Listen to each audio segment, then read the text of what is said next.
আমার ক্লাসমেটের শেষ বিদায় সাকুরা ইয়ামাউচি, যেটা হয়েছিল এক বৃষ্টি ভেজা দিনে। শোনো গো, তোমার সাথে সময় কাটাতে খুব ভালো লাগে। এই, তুমি মরে যাবে না তো? মারা তো যেতেই হবে, সেটা আমি হোক বা তুমি। তুমি বুঝছো না। এখন যদি তুমি আমার পাকস্থলীর দিক থেকে বলো, তাহলে আমি মারা যাব। এভাবে বলো না।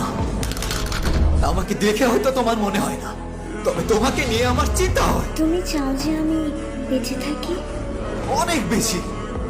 আমি না ভাবতাম কেউ আমাকে নিয়ে কেয়ার করার মতো ভাগ্যবতী আমি নই। আর সেই শেষবারের মতো ওর সাথে আমার কথা হয়েছিল। যখন আমি মারা যাব, তোমায় আমি জানাবো। আজকের সংবাদ। স্থানীয় একটি হাই স্কুল পড়ুয়া ছাত্রী সাকুরা ইয়ামাউচি, বয়স 17, ছুরিবিদ্ধ অবস্থায় রাস্তায় মৃত পাওয়া গেছে।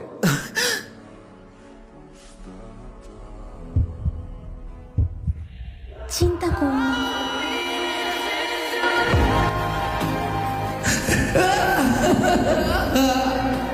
বোকা একটা।